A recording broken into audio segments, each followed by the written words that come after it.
कभी आपको बताएं कि जनूबी पंजाब में बादल बरस पड़े। मुल्तान, कोटद्दू, बहावल नगर में बारिश। मुल्तान में बारिश का आज दूसरा रोज। शहर के दर्जे हरारत में नुमाया कमी आ गई। महकमा मौसमियात की आइंदा 2-3 रोज तक बारिश की पेशगोई। मौसम खुशगवार हो गया। दर्जा हरारत में कमी वाक़े शहरियों ने सुख का सांस लिया।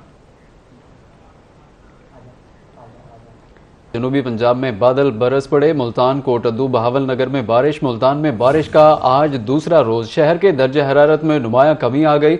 महकमा मौसमियात की आइंदा 2-3 रोज तक बारिश की पेशगोई। मौसम खुशगवार हो गया। दर्जा हरारत में कमी वाक़े शहरियों ने सुख का सांस लिया। जनूबी पंजाब में बादल बरस पड़े। मुल्तान, कोटद्दू, बहावल नगर में बारिश। मुल्तान में बारिश का आज दूसरा रोज। शहर के दर्जे हरारत में नुमाया कमी आ गई। महकमा मौसमियात की आइंदा 2-3 रोज तक बारिश की पेशगोई। मौसम खुशगवार हो गया। दर्जा हरारत में कमी वाक़े शहरियों ने सुख का सांस लिया।